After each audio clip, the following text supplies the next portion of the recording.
Hey everyone, I hope आपने MCQs की video देख ली होगी पार्ट 1 वाली, जिसमें हमने 50 एमसीक्यूज डिस्कस करे थे।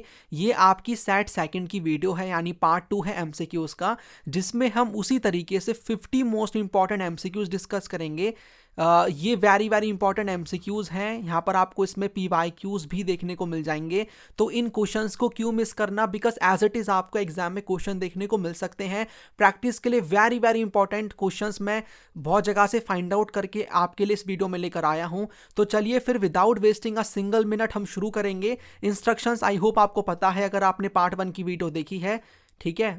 उसका लिंक मैं आपको नीचे डिस्क्रिप्शन बॉक्स में प्लेलिस्ट मिलेगी, उसी में आपको सारी वीडियोस के लिंक मिल जाएंगे। और ऐसी अभी और भी काम की वीडियोस आएंगी, not for the geography, for all the subjects. तो ह्यूमैनिटीज लवर के साथ कनेक्ट रहना, चैनल को सब्सक्राइब कर दो, कमेंट कर दो प्यारी सी, और वीडियो को लाइक भी कर देना, शेयर कर दो वीडियोस को विद योर क्लासमेट्स जिसको भी दिक्कत हो रही है। ओके, चलिए फिर स्टार्ट करेंगे विद द फर्स्ट क्वेश्चन के साथ में। उससे पहले देखो भैया, मैंने ये पार्ट 1 में भी बोला था, अगर आपका सिलेबस ही कंप्लीट नहीं है तो एमसीक्यूज करने का बेनिफिट नहीं है, आप डिमोटिवेट हो जाओगे। तो इसीलिए मैं बोलूंगा इन दोनों वीडियोस को पहले देख करके सिलेबस कंप्लीट कर लो, एक बार रिवीजन कर लो, उसके बाद एमसीक्यूज को सॉल्व करोगे तो आपके क्वेश्चंस आराम से कन्वर्ट हो जाएंगे। तो take a deep breath and start the quiz. आराम से एकदम शांत बैठे रहो, अच्छे से क्वेश्चंस को सॉल्व करो। और एक रिक्वेस्ट है, 50 में से आपके जो भी मार्क्स आते हैं कमेंट जरूर कर देना, मैं वेट करूंगा कमेंट का। पहला जो क्वेश्चन है, there are 2 statements given below. एक एजर्शन है और दूसरा यहाँ पर रीजन है। आपको यहाँ पर चूज करना है ऑप्शन। तो एजर्शन क्या कहता है, air transport is the fastest means of movement from one place to another. सही बात है। It is not essential for a country, for a vast country like India where distances are large and the terrain and climatic conditions are diverse. ठीक है, तो देखो ए सही है, are गलत है, बिकॉज एजेंशियल है, हमारी कंट्री के लिए एजेंशियल है। यहां पर लिखा है नॉट एजेंशियल, तो आंसर क्या हो जाएगा, A is true but R is false. तो कहां पर गिवन है, ए इज करेक्ट और आर इज इनकरेक्ट, तो आपका आंसर हो जाएगा डी। नेक्स्ट क्वेश्चन क्या है, जो कि यहां पर लिखा भी हुआ है, एक बार आप इसको देख लेना। नेक्स्ट क्वेश्चन, मंडीज क्या होती हैं, व्हाट आर मंडीज। तो मंडीज क्या होती हैं, mandis basically rural wholesale markets होते हैं। B will be the answer. Okay, local transport hub, local raw material and markets, rural retailing areas। हाँ, आपको रूरल रिटेलिंग एरियाज भी थोड़े बहुत मिल जाएंगे, बट मेन पर्पस क्या है मंडीज का, they are the rural wholesale markets. उसके बाद थर्ड नंबर का जो क्वेश्चन है, आपको आइडेंटिफाई करना है correct statements with reference to the characteristics of intensive subsistence agriculture dominated by wet paddy cultivation। तो वेट पैडी की बात हो रही है, इंटेंसिव की बात हो रही है। तो देखो लैंड होल्डिंग्स यहाँ पर क्या है, कम होती हैं, ठीक है। फार्मर्स अपनी फैमिली लेबर के साथ में काम करते हैं, मतलब with the help of the family labour, leading to intensive use of land. Farm yard manure का यूज किया जाता है। The yield per unit area is low but productivity per labour is high. गलत है, ये बिल्कुल गलत है। आंसर आपका क्या हो जाएगा, A and B, A B C सही है आपके। क्योंकि देखो जो यील्ड है ना पर यूनिट एरिया वो हाई होती है, मतलब अगर आप प्रोडक्टिविटी देखो तो वो पर यूनिट एरिया हाई होती है, बट पर लेबर यानी जितनी भी प्रोडक्शन हो रही है अगर आप उसको लेबर में बांट दो, जितनी भी लेबर काम कर रहे हैं उस फील्ड के ऊपर, वो कम होगी। ठीक है, हर लेबर के पास कम आएगी क्रॉप, बिकॉज काफ़ी लेबर यहाँ पर लगी पड़ी रहती है, काफ़ी लेबर्स यहाँ पर एंगेज होते हैं इसके अंदर। तो ये इनकरेक्ट है, बिकॉज यहाँ पर आना चाहिए था लो। ठीक है, तो इसका आंसर आपका यानी डी आपका इनकरेक्ट। आप एलिमिनेशन टेक्निक का भी यूज कर सकते हो, पार्ट 1 में भी हमारी ये टेक्निक बहुत ही काम आ रही थी। उसके बाद फोर्थ नंबर का क्वेश्चन है, आइडेंटिफाई करना है which of the following crops are classified. देखो मैंने क्वेश्चन दे ही दिया, लास्ट क्लास में मैंने आपसे पूछा भी था, प्लांटेशन क्रॉप्स के बारे में आपको बताना है कि कौन सी है। तो मैंगो आपको नहीं मिलेगी। ओके, तो मैंगो को कर दो एलिमिनेट भैया, आप कर सकते हो 4 को, और आपको टी है, रबर है, कॉटन है, तीनों मिल जाएंगी। तो 1, ठीक है, डी हो जाएगा ना आंसर, 1, 2 और 3। तो यहाँ पर आप देख सकते हो some of the important plantation crops are tea, coffee, cocoa, rubber, cotton, oil palm, sugar cane, bananas and pineapples. उसके बाद आइडेंटिफाई करना है the correct characteristics of footloose industries from the following description. आपको ये description given है, on the basis of this description आपको यहाँ पर बताना है कैरेक्टरिस्टिक ऑफ फुटलूज इंडस्ट्रीज। तो एक बार इसको पढ़ लो आप कि these industries can be established in various locations as they are not tied to specific raw materials whether weight losing or otherwise. They primarily rely on component parts that can be sourced from anywhere. Typically they produce in small quantities and employ a small workforce. Additionally, they are generally non-polluting. The key factor influencing their location is accessibility via the road network. अब यहाँ पर आपको बताना है कि इनमें से कौन सा है एक प्रॉपर कैरेक्टरिस्टिक इसके बेसिस पे. तो इसके बेसिस पे यू विल फाइंड, देखो द इंडस्ट्रीज डिपेंडेंट नहीं होती, बल्कि वो स्पेसिफिक के ऊपर रॉ मटेरियल के ऊपर डिपेंडेंट नहीं होती हैं, ना ही ये लोकल इस पे रिसोर्स पे डिपेंड होती हैं, और लार्ज क्वांटिटीज़ में लार्ज लेबर फोर्स नहीं होती है. आंसर आपका सी हो जाएगा, जो कि ऊपर ही हमें देखने को मिल रहा है कि नॉन पॉल्यूटिंग ये होती हैं इंडस्ट्रीज. उसके बाद 6th नंबर का क्वेश्चन है, which one of the following is the feature of clustered settlements. Clustered जहां पर आपको क्लोजली बिल्ट अप मतलब हाउसेस मिलेंगे कि साथ चिपके चिपके हाउसेस मिलेंगे, तो आंसर विल बी सी. और बाकी ये फ्रैगमेंटेड किसका है बताओ मेरे को. फ्रैगमेंटेड है सेमी क्लस्टर्ड का, ठीक है, मतलब फीचर. और ये वाला किसका है, ये वाला आपको मिलेगा हैमलेटेड सेटलमेंट्स का, और आइसोलेटेड वाला डिस्पर्स्ड का. ये सब हमने पढ़ा हुआ है, ठीक है. ये देख लो, सारी सेटलमेंट्स आपको वन शॉट वीडियोस में मिल जाएंगी.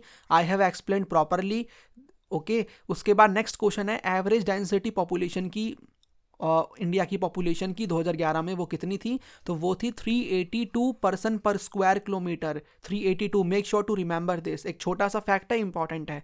उसके बाद आपको बताना है which of the following statements are correct with respect to the land degradation. बताओ इसके बारे में, लैंड डिग्रेडेशन के बारे में. क्या सारे के सारे डिग्रेडेड लैंड्स वेस्टलैंड्स होते हैं? नहीं होते हैं, क्योंकि देखो जो डिग्रेडेड लैंड्स होते हैं ना, अगर आप उन पे काम करो, उनको उसको मतलब थोड़ा सा उस पर ध्यान दो ना, तो उनको अच्छे लैंड में कन्वर्ट किया जा सकता है. तो सारे के सारे वेस्ट लैंड नहीं होते हैं. तो ए आपका गलत हो जाएगा, बिकॉज हमें करेक्ट बताना है. तो ए को कर दो एलिमिनेट, आंसर आपका हो जाएगा ऑटोमेटिकली, ठीक है. तो एग्जाम में आई होप आपका ऐसी एलिमिनेशन टेक्निक बहुत काम आएगी. बाकी देखो सारे सही भी हैं, because all degraded lands may not be waste land, because आप इन पे काम करो तो इनको कन्वर्ट किया जा सकता है, ठीक है. और हाँ, मतलब अगर आप इसमें लिखा हुआ है अगर आप काम ना करो तो वेस्टलैंड बन जाएंगे, बट आप उस पर काम कर सकते हो. फिर आएगा land degradation is a permanent और टेम्पररी डिक्लाइन इन दी, ठीक है, ये तो सही है. और water logged marshy areas, gullied lands are different types of degraded lands, ठीक है. नेक्स्ट क्वेश्चन है क्वेश्चन नंबर 9 का, यहाँ पर 9th नंबर का, ह्यूमन डेवलपमेंट इंडेक्स क्या मेजर करता है. तो ह्यूमन डेवलपमेंट इंडेक्स जो कि कौन प्रिपेयर करता है, UNDP, united nation development programme, ये मेजर करता है कि हमारी ह्यूमन डेवलपमेंट्स में कितनी अटेनमेंट्स आई हैं. और एक और है, आपको मिलेगा ह्यूमन पॉवर्टी इंडेक्स, है ना. ये क्या मेजर करता है, ये शॉर्टफॉल मेजर करता है, शॉर्टफॉल.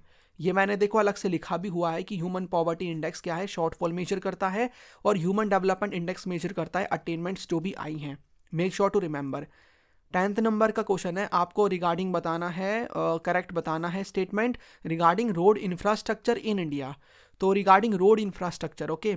तो नेशनल हाईवेज को कौन मेंटेन करता है और कंस्ट्रक्ट करता है, सेंट्रल गवर्नमेंट करती है. For interstate transport and movements of defence personnel and materials, बिल्कुल सही बात है. State highways are constructed and maintained by central government, बिल्कुल गलत है. स्टेट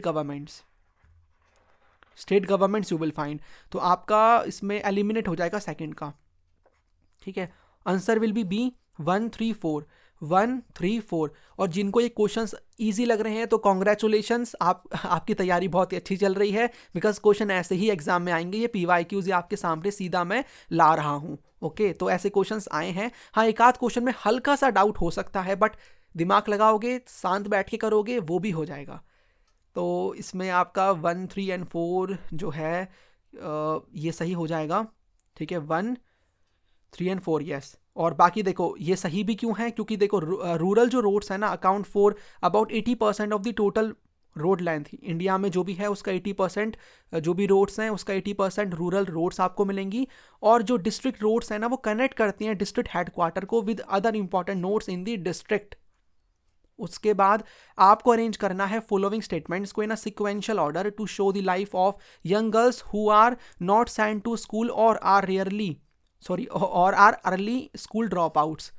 तो आपको ना इसको अरेंज करना है सीक्वेंस में, ऐसे क्वेश्चन भी बन जाएंगे। ये हमने उसमें पढ़ा हुआ है ह्यूमन डेवलपमेंट के पिलर्स के अंदर।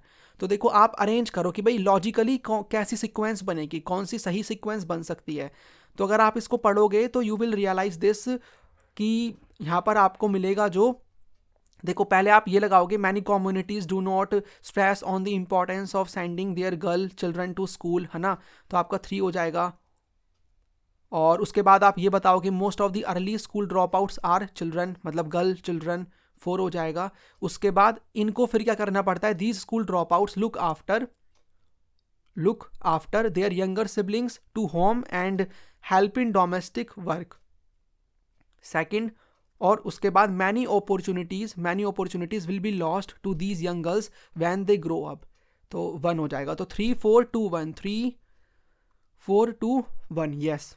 तो 3 4 2 1 आपका जो हो जाएगा वो डी हो जाएगा, है ना। तो हमने पहले 3 वाला किया है, फिर हमने ये वाला किया है, हाँ। Many most of the early school drop outs are girl children, yes, D will be the correct answer of this, okay. उसके बाद आपका क्वेश्चन नंबर 12 है, आइडेंटिफाई करना है कौन सा नॉट ट्रू है, यानी कि गलत है, इन करेक्ट आपको बताना है इसमें। तो देखो haematite and magnetite are the 2 main types of iron ore found in India. About 95% of total reserves of iron ore are located in Odisha, Jharkhand, Chhattisgarh, Karnataka, Goa, Telangana, Andhra Pradesh and Tamil Nadu. थोड़ा factual है, I know this, but ऐसे question बन सकते हैं, इसलिए मैं facts के ऊपर क्वेश्चन मतलब फैक्ट्स के ऊपर वीडियो लेकर आऊँगा। फैक्ट्स, डेट्स, इंपॉर्टेंट जो भी आपको मिलेंगी बुक में, ठीक है, तो मेक श्योर आप उस वीडियो को देख लेना फॉर दी MCQs। उसके बाद क्या है, in Orissa important iron ore mines are found in Sundargarh, Mayurbhanj and झर, including mines like Gurumahisani and बादाम पहाड़, ये भी सही है। देखो तीनों ये सही हैं। और ये वाला भी चेक कर लेते हैं, all iron ore mines in India are located far from coal field areas, मतलब कोल फील्ड एरियाज से दूर हैं जो भी सारी आयरन और माइंस हैं, नहीं ऐसा नहीं है, सारी की सारी दूर नहीं है। तो 4 आपका इसमें हो जाएगा एलिमिनेट। तो आपको इसमें कौन सा, अच्छा सॉरी क्या पूछा ये तो देख लो ना, इनकरेक्ट पूछा है, तो इनकरेक्ट यानी गलत बताना, तो 4 गलत है, तो 4 गलत है, तो आंसर क्या हो जाएगा आपका, 4 गलत है तो आंसर हो जाएगा बी वाला, ओनली 4, है ना, ओनली 4। नेक्स्ट क्वेश्चन यहाँ पर अरेंज करना है सीक्वेंस में of the steps involve in shaft mining. तो ऐसे सीक्वेंस वाले क्वेश्चन भी बन जाते हैं, शाफ्ट माइनिंग से रिलेटेड आपको बताने हैं। तो शाफ्ट माइनिंग से रिलेटेड आप कैसे बताओगे, देखो पहले तो ये आ जाएगा ना कि व्हेन दी ओर लाइज, पहले सारे पढ़ के देखना, ओके। उसके बाद फिर आप कर सकते हो deep below the surface underground mining या शाफ्ट मैथड इज़ यूज्ड। तो जब यहाँ पर नीचे आपको मिलता है अंडरग्राउंड में जो भी आयरन ओर है, तो फिर उसको हम निकालने के लिए शाफ्ट माइनिंग का या अंडरग्राउंड माइनिंग का यूज़ करते हैं, तो सेकंड आपका हो जाएगा। उसके बाद देखो कैसे वर्टिकल शाफ्ट डाले जाते हैं, ये आ जाएगा, है ना, 4 आ जाएगा। Vertical shafts have to be sunk from where underground galleries radiate to reach the minerals. उसके बाद minerals are extracted and transported, उसके बाद उनको निकाला जाता है to the surface through these passages using specially designed lifts. तो आंसर आपका मतलब इसके बाद 3 हो जाएगा। और उसके बाद आपका 1 हो जाएगा, the minerals then go through different stages of processing and refining, तो आपका 1 हो जाएगा। तो 2 4 1 3 2 4 1 3 2 4 1 सॉरी 3 1 2 4 3 1 2 4 3 1, आंसर आपका हो जाएगा सी। 14th नंबर का आइडेंटिफाई करना है रेल लाइन को फ्रॉम द गिवन डिस्क्रिप्शन। तो कौन सी रेल लाइन है आपको ये बताना है। अब जो बच्चा स्टार्टिंग की लाइन पढ़ेगा ना, वो तुरंत क्लिक कर जाएगा, उसके माइंड में आ जाएगा कि भाई ये हैलीफैक्स, ठीक है, हैलीफैक्स और वैंकूवर को कनेक्ट करने वाली तो हमने एक ही पढ़ी है, कुछ यहाँ पर मॉन्ट्रियल, ओटावा, इन सबको देखकर माइंड में आ जाएगा कि भैया ये तो आपकी ट्रांस कैनेडियन रेलवे है, तो B will be the answer. ऐसे क्वेश्चन बन जाएंगे, किसी के बारे में डिस्क्रिप्शन वो दे देंगे और आपको फिर उसका आंसर बताना होगा। उसके बाद है which of the following statements are correct regarding the evolution of long distance trade, choose the correct option. तो लॉन्ग डिस्टेंस ट्रेड जो है उसका जो इवोल्यूशन होता है उससे रिलेटेड आपको करेक्ट स्टेटमेंट बतानी है। तो देखो एंशिएंट टाइम पे long distance trade was restricted due to risk involved, focusing mostly on local markets, बिल्कुल सही है। The silk route connected Rome to China, transporting high value commodities like silk, wool and precious metals, ये भी सही है। After the disintegration of Roman empire ocean going ships expanded trade between Europe and Asia leading to the discovery of the Americans. ये भी सही है कि जब डिसइंटीग्रेशन होता है रोमन एम्पायर का तो उसके बाद क्या होता है कि ट्रेड काफ़ी एक्सपैंड करता है यूरोप और एशिया के बीच में, और इसी बीच अमेरिकन्स की डिस्कवरी भी हो जाती है कि भाई अमेरिकन्स वहाँ पर लोकेटेड हैं। क्रिस्टोफर कोलंबस ये काम करते हैं। ओके, और इंडिया की खोज कौन करता है? वास्को डे गामा 1498 के अंदर। अब यहाँ पर क्या है, आपको सही बताना है, ये माइंड में रखना। फिर है European colonialism contributed to the rise of the slave trade which became a minor commercial activity and was practised for less than 50 years. यानी यूरोपियन कॉलोनियलिज्म की वजह से स्लेव ट्रेड आता है, लेकिन ये 50 मतलब ये ना अभी 50 साल पहले से ही, मतलब अभी 50 साल पहले प्रैक्टिस किया जाता था, ऐसा थोड़ी ना, ये तो बहुत पहले आता है। 50 मतलब आज से 50 साल आप कम कर दो तो कहाँ ये होता था। ठीक है, तो आंसर आपका क्या होगा, बिकॉज ये 4 आपका इनकरेक्ट है, 4 को आप एलिमिनेट अगर कर दोगे तो आपका डी ऑटोमेटिकली आंसर हो जाएगा। ठीक है, I hope you got this question. Which of the following is a landlocked harbour. तो लैंडलॉक हार्बर आपको कौन सा देखने को मिलेगा? Yes, this is what, this is Visakhapatnam port. ठीक है, विशाखापट्टनम पोर्ट जो कि आंध्र प्रदेश में है, लैंडलॉक हार्बर है, connected to the sea by a channel. ठीक है, cut by a channel cut through solid rock and sand. An outer harbour has been developed for handling iron ore petroleum and general cargo. ठीक है, तो ये इसके hinterlands है, मतलब जो इस पर डिपेंडेंट है इस पोर्ट के ऊपर। बाकी देखो सारे पोर्ट्स के बारे में देखो, ये पोर्ट्स वाला मैं कहूँगा बहुत इंपॉर्टेंट है। ठीक है, भले वो बुक 1 से हो या बुक 2 से हो, कर लेना, एग्जाम्पल्स कर लेना। इंडिया में कौन सा पोर्ट है, कौन से स्टेट में है, वो उसके फीचर्स के बारे में ऐसे मैंने फ्लो चार्ट सा बनाया हुआ है, इसके थ्रू आप अच्छा खासा रिवीजन कर सकते हो। It will help you a lot. Identify the statement that is not true with regard to the population density in India. तो पॉपुलेशन डेंसिटी के रिगार्ड में आपको बताना है कि भैया कौन सी स्टेटमेंट आपकी नॉट ट्रू है, गलत है। तो पॉपुलेशन डेंसिटी क्या होती है? Is expressed as the number of persons per unit area providing details into the spatial distribution of population in relation to land. ये सही है। पॉपुलेशन डेंसिटी इंडिया की 2011 में 382 पर्सन पर स्क्वायर किलोमीटर थी and increase from 117 person per square kilometre इन 1951। ये भी सही है, यानी हमारी कम थी लेकिन हमारी बड़ी है 2011 के सेंसस के अंदर। Population densities in India always remain same for all regions and states. कितना अटपटा स्टेटमेंट है ना, क्या सेम रह सकती है भाई? डेंसिटी है ये, पॉपुलेशन डेंसिटी हर स्टेट में बिल्कुल अलग मिलेगी। तो ये तो आप बिल्कुल इसको 3 को तो बोलोगे कि भैया ये तो आप गलत हो। ठीक है, तो बी इसका आंसर हो सकता है। बट एक बार फिर से मतलब एक बार हम लास्ट वाला भी पढ़ लेते हैं। The population density in India has increase by more than 200 person per square kilometre over the last 50 year. हाँ, ओवर द लास्ट 50 ईयर हमारी 200 पर्सन पर स्क्वायर किलोमीटर बड़ी है population density. This is correct है ना, ये सही है। या फैक्ट्स को एक बार चेक भी कर सकते हो, सही है। तो बी इसका आंसर होगा, यानी कि incorrect. Yes, B will be the answer. Question number 18, read the following features of cottage manufacturing and choose the correct option. तो आपको कॉटेज मैन्युफैक्चरिंग से रिलेटेड बताना है कौन सा करेक्ट ऑप्शन है। तो करेक्ट के लिए यहाँ पर आप बोलोगे outside the home. Outside the home नहीं, ये तो घर में ही करते हैं, तो फर्स्ट इनकरेक्ट हो गया, यानी फर्स्ट को एलिमिनेट कर दो, हमें तो सही बताना है। भाई वाह, एलिमिनेशन बहुत ज़्यादा आ रही है ना। PYQs हैं और बट देखते हैं इस बार ये देते हैं कि नहीं एलिमिनेशन का, बट होगा। It will help you elimination technique. तो बी आंसर हो जाएगा, बिकॉज ये स्मॉलेस्ट यूनिट है मैन्युफैक्चरिंग की। लोकल रॉ मटेरियल का ये लोग यूज़ करते हैं, सिंपल टूल्स का यूज़ करते हैं। तो second, third, fourth statements are correct.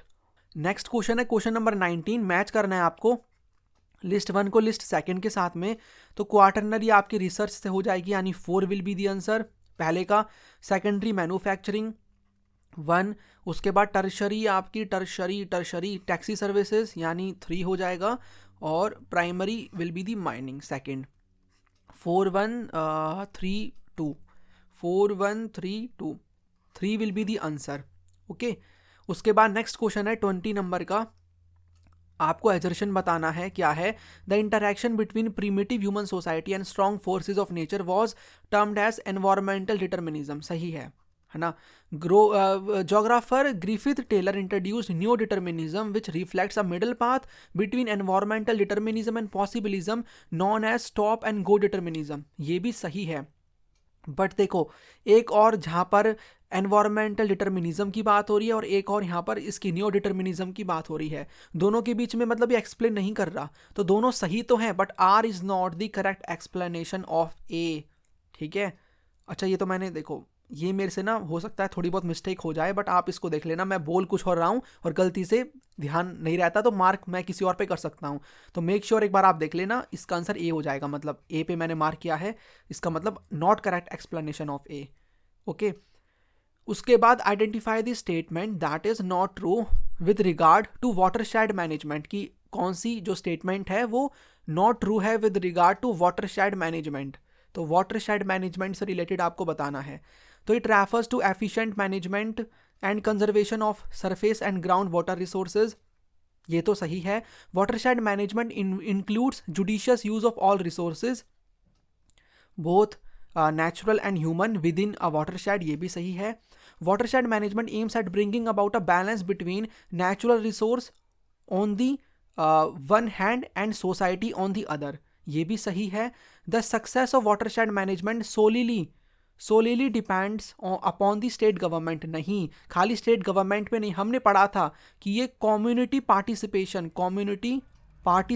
जो है ना उस पर डिपेंडेंट है, राइट। तो कम्युनिटी अगर पार्टिसिपेट नहीं करेगी तो हम ये चीज़ नहीं कर सकते हैं, तो आपका 4 वाला गलत हो जाएगा। फोर वाला, अच्छा हमें गलत ही बताना है इसके अंदर, हमें इसमें नॉट ट्रू ही बताना है, तो नॉट ट्रू आपकी डी हो जाएगी स्टेटमेंट, है ना, स्टेटमेंट आपका 4 नंबर का ये इनकरेक्ट है। उसके बाद 22 नंबर का क्वेश्चन है 22, the interaction between primitive human society and strong forces of nature influenced by the low level of technology and social development is called. तो जहाँ पर primitive human society was there, strong forces of nature थे, ठीक है, जहाँ पर low level of technology थी, means हम नेचर पे डिपेंडेंट थे बिल्कुल कंप्लीटली, दैट इज आपको मिलेगा देखने को एनवायरमेंटल डिटर्मिनिज्म, तो इसको एनवायरमेंटल डिटर्मिनिज्म कहते हैं। पॉसिबिलिज्म भी मैंने कवर करवाया है, ये ग्रिफिथ टेलर ने दिया था न्यू डिटर्मिनिज्म, जिसको स्टॉप एंड गो डिटर्मिनिज्म भी कहते हैं। ओके, उसके बाद है arrange the steps followed in slash and burn agriculture, तो अरेंज वाले क्वेश्चन बनेंगे, you will find in your exam, तो आपको स्लैश एंड बर्न से रिलेटेड बताना है कि स्टेप्स बताने कौन कौन से इन्वॉल्व हैं स्लैश एंड बर्न एग्रीकल्चर के अंदर, तो बताओ इसके अंदर क्या क्या होगा। Yes, let me no. तो देखो इसमें क्या होगा, इसमें वेजिटेशन को पहले कट किया जाएगा, cleared and set on fire, ठीक है, उसके बाद ashes add to the fertility, soil fertility and the cleared patch of the land is cultivated, तो यानी 2, 3, और उसके बाद ये लोग क्या करते हैं, after harvesting the crop for a few years the field is abandoned, यानी 4, और उसके बाद 1 क्यों, बिकॉज वही बचा हुआ है। The farmers move to a new patch of land and clear it by slashing and burning, फिर सेम ये चीज करते रहते हैं फार्मर्स, तो 2, 3, 4, 1, 2, 3, 4, 1, तो C will be the answer 2, 3, 4 and 1, तो ये आपका होगा इसके अंदर स्लैश एंड बर्न एग्रीकल्चर के अंदर जो भी स्टेप्स फॉलो किए जाते हैं। उसके बाद है which of the following is not an approach in human geography, human geography में हमने कुछ अप्रोचेस पढ़ी हैं, तो इनमें से कौन सी नहीं है, तो देखो एक्सप्लोरेशन एंड डिस्क्रिप्शन हमने पढ़ी है, areal differentiation, spatial organisation, quantitative resolution नहीं है, तो answer will be D, not का ही यहाँ पर पूछा है। तो एक बार आप पीरियड देख लेना, अप्रोचेस देख लेना, ये चैप्टर 1 से है कि भाई किस पीरियड का क्या अप्रोच है, you should know about this, एक बार हल्का सा जस्ट आइडिया ले लेना। उसके बाद है एजर्शन गिवन है नेक्स्ट क्वेश्चन के अंदर, New Mangalore port located in Karnataka handles the export of iron ore and iron concentrates. उसके बाद रीजन गिवन है Marmagao port in natural harbour is located at the Zuari estuary इन गोवा। देखो यहाँ पर 2 पोर्ट्स के बारे में गिवन है, 2 पोर्ट्स के बारे में, तो दोनों सही हैं, बट ये एक्सप्लेन नहीं कर रहा है, आर एक्सप्लेन नहीं कर रहा है ए को, दोनों अलग अलग पोर्ट्स के बारे में गिवन है, तो दिस इज नॉट पॉसिबल, तो दोनों सही हैं, यानी both A and R are true, but and R is, अच्छा ये तो मैंने बी पे कर दिया, ए होगा इसका आंसर, है ना, ए होगा, बिकॉज नॉट करेक्ट एक्सप्लेनेशन वाला आएगा कि both A and R are true and R is not the correct explanation of A. Right तो 25 का आंसर ए हो जाएगा, दोनों सही है बट एक्सप्लेन नहीं कर रहा है। 26 नंबर का क्वेश्चन है, आपको कैनाल बताना है, canal system based on the description given below. हल्का सा पढ़ लोगे समझ में आ जाएगा, राजस्थान कैनाल, ठीक है, कन्वर सेन, और ऐसे करके आपको आइडिया मिल ही जाएगा कि हमने कौन से कैनाल के बारे में पढ़ा है।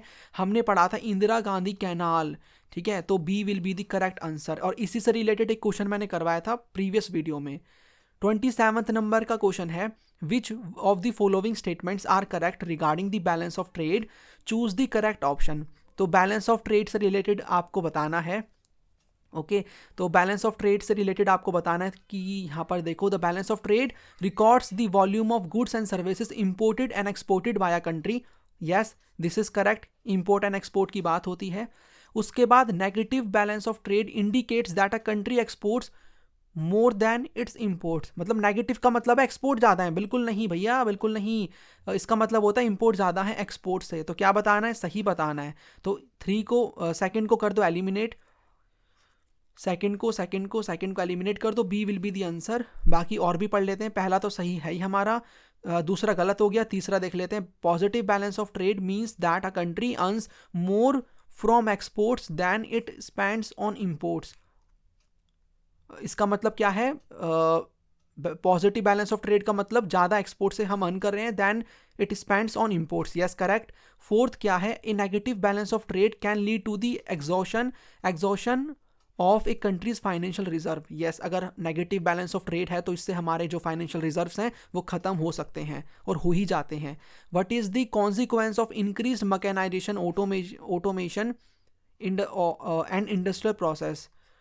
तो इसका क्या कॉन्सिक्वेंस निकलता है कि मैकेनाइजेशन बढ़ रहा है, ऑटोमेशन, इंडस्ट्रियल प्रोसेस, एआई का आना, तो ये हमारी डिपेंडेंस कम कर देगा किसके ऊपर, लेबर के ऊपर। तो रिड्यूस डिपेंडेंस ऑफ लेबर, ठीक है, on labour, sorry, reduce dependence on labour, labour के ऊपर हमारी डिपेंडेंस को कम कर देगा।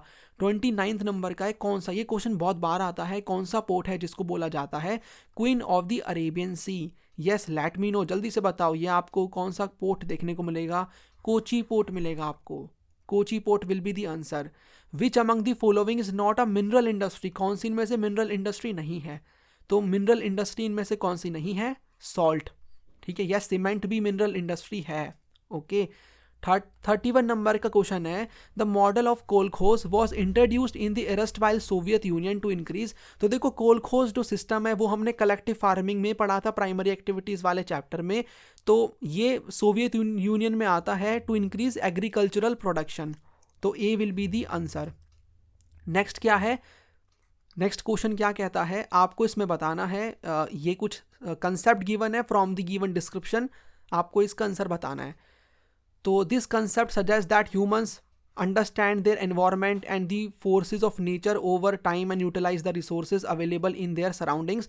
Human activities leave imprints everywhere through social and cultural development they advance in technology। अच्छा देखो लास्ट में क्या लिखा हुआ है, ग्रेजुअली ह्यूमनाइजिंग द एनवायरमेंट, हम ह्यूमनाइज कर रहे हैं एनवायरमेंट को, तो यानी ह्यूमनाइजेशन ऑफ नेचर, इसका मतलब पॉसिबिलिज्म, हम पॉसिबिलिटीज क्रिएट करते जा रहे हैं। तो ऐसे आप पूरा पढ़ लेना, ठीक है, तो इसका आंसर हो जाएगा सी, पॉसिबिलिज्म। नेक्स्ट है 33 नंबर का question, identify the type of pollution incorrectly match with its source. तो आपको बताना है कौन सा टाइप ऑफ पोल्यूशन गिवन है, सोर्स ऑफ पोल्यूशन है, कौन सा इनकरेक्टली मैच है। तो वाटर पोल्यूशन की if I talk about, sewage disposal, ये तो सही है, ठीक है। Air pollution, combustion of coal, petrol and diesel. Land pollution, combustion of coal, sewage disposal. और नॉइस पोल्यूशन देखो ये नहीं है, land pollution is not related to, I would say, combustion of coal and sewage disposal, है ना, ये क्योंकि sewage को डिस्पोज कहाँ किया जाता है, पानी में, ओके। और combustion of coal is related to air pollution. फिर नॉइस पोल्यूशन जो है वो क्या है, aircraft, mobile, train, automobiles, train से रिलेटेड है। तो आंसर आपका हो जाएगा सी, लैंड पोल्यूशन, ठीक है, बिकॉज इसका ये सोर्स ऑफ पोल्यूशन ये नहीं है जो गिवन है, बाकी सभी का सही है, तो आंसर विल बी सी। उसके बाद नेक्स्ट क्वेश्चन है, in which season among the following is the cultivation of watermelons, cucumbers, vegetables and fodder crops done on irrigated lands. तो ये किस में किया जाता है, कौन से सीजन में, यहाँ पर आपको जायद मिलेगा, ठीक है। तो हमने 3 सीजन पढ़े थे, ठीक है, खरीफ सीजन, राबी सीजन और जायद। तो तीनों के बारे में आपको पता होना चाहिए। ये देखो मैंने यहाँ पर टेबल भी अटैच कर दिया है। खरीफ जो सीज़न है ये जून से सितंबर चलता है। नदर्न स्टेट्स में ये इन क्रॉप्स की कल्टीवेशन होती है, सदर्न में इनकी होती है, एक बार पढ़ लेना। राबी में अक्टूबर टू मार्च के बीच में ये आपका हो जाएगा। फिर जायद के अंदर आपका अप्रैल टू जून ये चलता है, इसमें फ्रूट्स की होती है, वेजिटेबल्स की, फ्रूट्स, फूडर, इन सब की होती है, और इसके बारे में ऊपर गिवन भी है ये जो क्वेश्चन है। नेक्स्ट क्वेश्चन क्या कहता है, in which type of societies is the physical environment looked upon as mother nature. आप किस सोसाइटी में बोलोगे कि भाई नेचर हमारा मदर है, मदर नेचर, तो आपको ये जो सोसाइटी मिलेगी ये प्रिमिटिव मिलेगी, पुरानी societies. B will be the answer. Okay, next question है which of the following statements are correct regarding migration. चलो माइग्रेशन से रिलेटेड बताओ, ठीक है। तो the place people move from is called place of origin, जहां से वो जाते हैं, and the place they move is to is called place of destination. सही है ये, जहां से वो जाते हैं प्लेस ऑफ ओरिजिन, और जहां पे जाते हैं प्लेस ऑफ डेस्टिनेशन। सही है। द प्लेस ऑफ ओरिजिन में पॉपुलेशन इंक्रीज होगा और प्लेस ऑफ डेस्टिनेशन में पॉपुलेशन डिक्रीज होगा। प्लेस ऑफ डेस्टिनेशन में पॉपुलेशन डिक्रीज कहाँ से होगा, वहाँ तो पॉपुलेशन बढ़ेगी बिकॉज लोग वहाँ जा रहे हैं, और प्लेस ऑफ ओरिजिन से जा रहे हैं तो वहाँ पर इंक्रीज नहीं, वहाँ डिक्रीज होगी पॉपुलेशन। इट मीन्स आपका सेकंड वाला हो जाएगा गलत। तो सेकंड वाला गलत, तो आप सेकंड को कर दो एलिमिनेट, सेकंड को आंसर आपका हो जाएगा, यानी बाकी सेकंड को छोड़कर सारे सही हैं। Migration can occur between rural and urban areas in various directions including rural to rural, urban to urban, मतलब अर्बन टू रूरल, ये सही है। और 4 में क्या है, immigration refers to people moving into a new place. देखो ये याद रखना, इमिग्रेशन का मतलब क्या होता है, लोग जहां पर आ रहे हैं, जैसे इंडिया में बाहर से लोग आ रहे हैं तो इमिग्रेशन फॉर इंडिया, और उन कंट्रीज जहां से वो छोड़कर जा रहे हैं तो वो एमिग्रेशन, जहां से जाया जाता है, refers to people moving out of place. India का एग्जांपल लेकर आप इसको समझ सकते हो कैसे, अगर इंडिया में कोई आ रहा है तो इंडिया के लिए इमिग्रेशन है, और जिस कंट्री से आ रहा है उस कंट्री के लिए एमिग्रेशन है। ठीक है, sense, I hope making sense for you. उसके बाद 37 नंबर का क्वेश्चन है, ये क्वेश्चन मैंने पहली वाली वीडियो में भी कवर करवाया था। The period of population explosion, इसी टाइप का एक्सप्लोजन का आपको बताना है। The period of population explosion in India caused by a rapid fall in the mortality rate but a high fertility rate refers to। तो आपको ये कौन सा मिलेगा देखने को, कौन सा पीरियड मिलेगा, तो वो पीरियड था पॉपुलेशन एक्सप्लोजन का, डिकेड्स 1951 से 1981 का। देखो पहले वाला मैंने आपको बताया था, स्टेशनरी कह लो या स्टैगनेंट, स्टैगनेंट आप कह सकते हो इसको, स्टीडी, ठीक है। ये आपका एक्सप्लोजन वाला हो ही गया। और इस वाले के लिए हमने क्या पढ़ा था कि पॉपुलेशन बढ़ तो रही है बट उस स्पीड से नहीं बढ़ रही है, ठीक है। पॉपुलेशन बढ़ रही है बट उस स्पीड से नहीं बढ़ रही है, उस ग्रोथ रेट से नहीं बढ़ रही है। उसके बाद जो नेक्स्ट क्वेश्चन है, which is the apex body responsible for improving the quality of roads designated as national highways. तो कौन सी अपेक्स बॉडी है जो कि रिस्पॉन्सिबल है for improving the quality of roads, तो that is related to basically national highways की बात हो रही है ना। तो NHAI, ये तो बहुत ही सिंपल क्वेश्चन है, national highways authority of India, NHAI। Next यहाँ पर क्या है, study the given statement 1 and 2 and choose the correct option. Statement 1 क्या कहती है, a society which fails to acknowledge and take effective measures to remove such discrimination cannot be treated as a civilized one। यानी वो society जो कि इन चीज़ों को नहीं कर पाती, इन डिस्क्रिमिनेशंस को ख़त्म नहीं कर पाती, तो वो सिविलाइज नहीं कहलाएगी। फिर यहाँ पर स्टेटमेंट सेकंड ये है, duly acknowledging the adverse impacts of these discriminations India launched a campaign called Beti Bachao Beti Padhao. तो देखो दोनों सही हैं और दोनों सही तो है, और स्टेटमेंट सेकंड एक्सप्लेन भी कर रही है स्टेटमेंट 1 को। ये बेटी बचाओ बेटी पढ़ाओ वाला जो टॉपिक है बुक सेकंड के चैप्टर 1 में, उसमें से ये क्वेश्चन दिया हुआ है कि इंडिया ने कैसे यहाँ पर इस चीज़ को देखते हुए ये जो प्रोग्राम है, कैंपेन है बेटी बचाओ बेटी पढ़ाओ, इसको लॉन्च किया। तो statement 1 and 2 are correct and statement 1 is the correct explanation of statement second. Okay, तो या यू विल फाइंड दिस, आपको इसका जो आंसर मिलेगा वो मिल जाएगा, D will be the answer. दोनों करेक्ट है, statement 1 is the correct explanation of statement second, right. उसके बाद study the following two statements and choose the correct option. Statement 1 क्या है? In the last stage of demographic transition both fertility and mortality rate decline considerably. Statement 2 क्या है? The resultant population is either stable और grows slowly.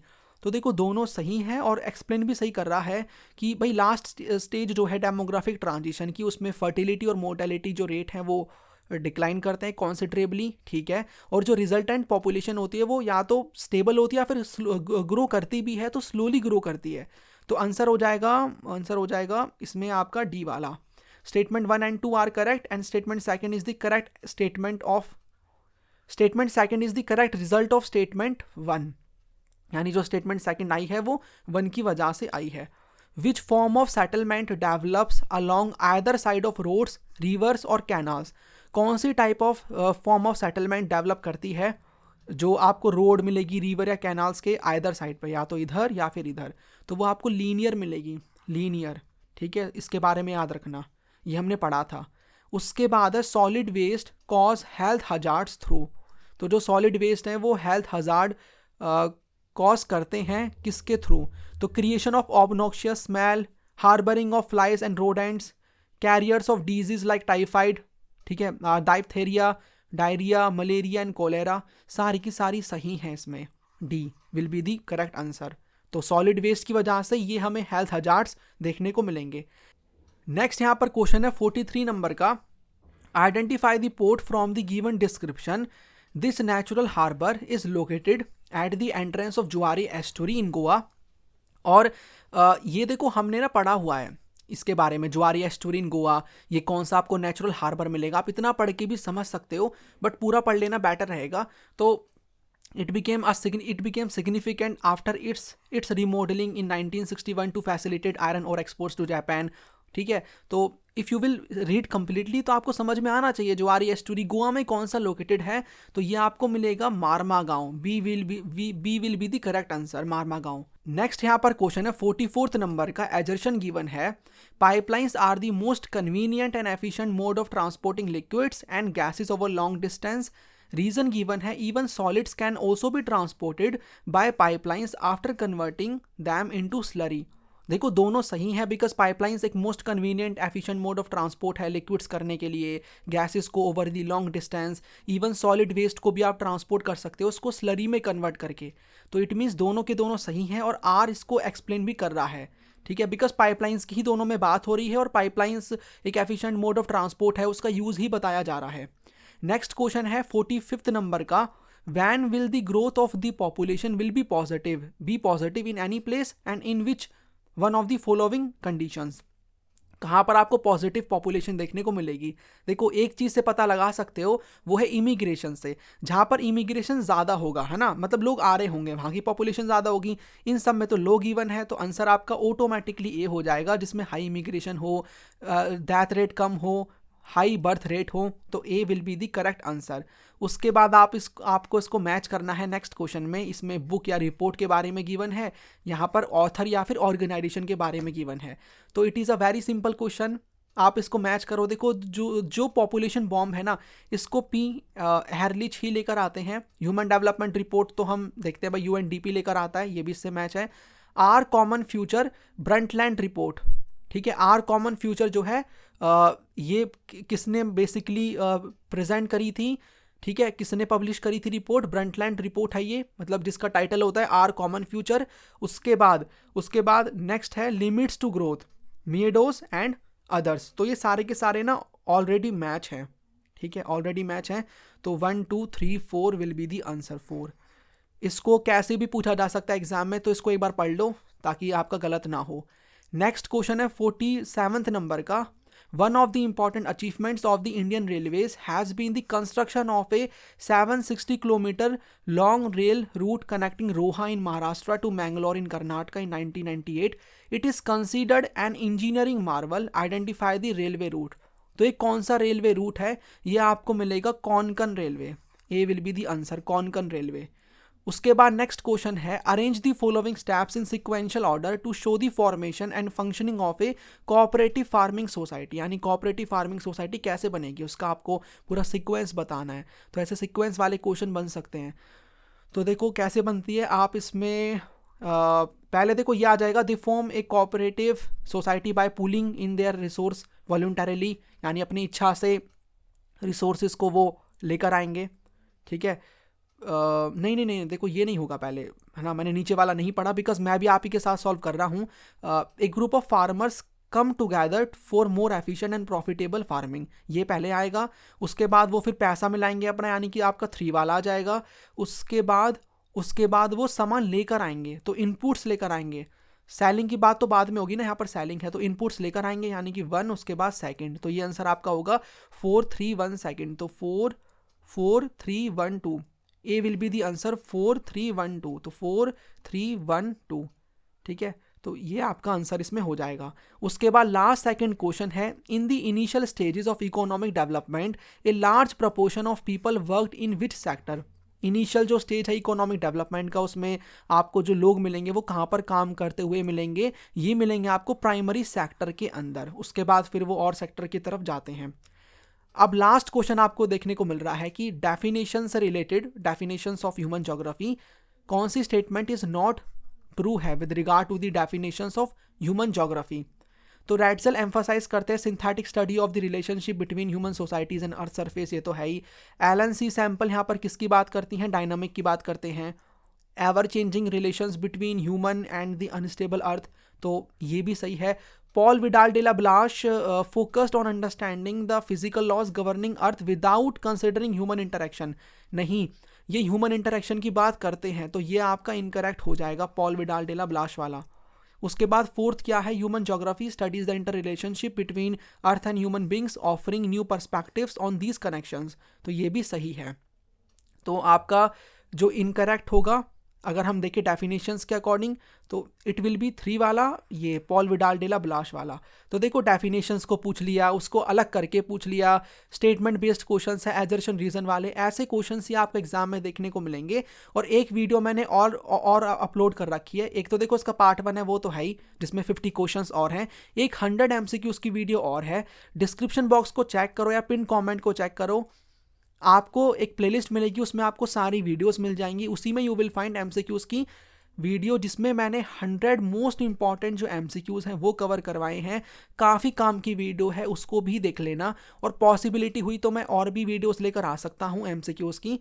बाकी time थोड़ा कम है तो मुझे और वीडियोस भी बनानी है, तो आई विल सी कि भाई कौन सी करनी है अपलोड। बाकी देखो फैक्ट्स वाली वीडियो ज़रूर आएगी, उसको ज़रूर से देख लेना। और भी वीडियोस आएंगी, तो इसीलिए मैं कह रहा हूँ, तो you can stay connected to the channel.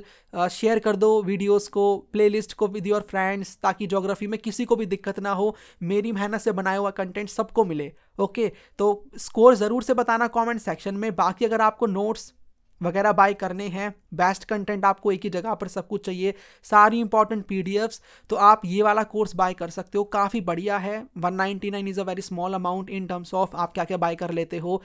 It will help you a lot. Website का लिंक नीचे डिस्क्रिप्शन बॉक्स में आप मिलेगा, या फिर ऐप का मिल जाएगा, या कोर्स का ही मैं दे दूंगा, जाकर के बाय कर लेना। बाय करने के बाद, पेमेंट करने के बाद सारी पीडीएफ्स आपके लिए ओपन हो जाएंगी। आप आराम से एक एक चीज़ को पढ़ के अपनी तैयारी बहुत ही अच्छे लेवल पे ले जा सकते हो। ओके, चलिए फिर 50 में से कितना स्कोर बना लिख देना, और किस टॉपिक के ऊपर वीडियो चाहिए वो भी बता देना, लाइक कर देना, प्यारी सी कमेंट कर देना। मिलते हैं नेक्स्ट वीडियो में। Thanks for watching this video.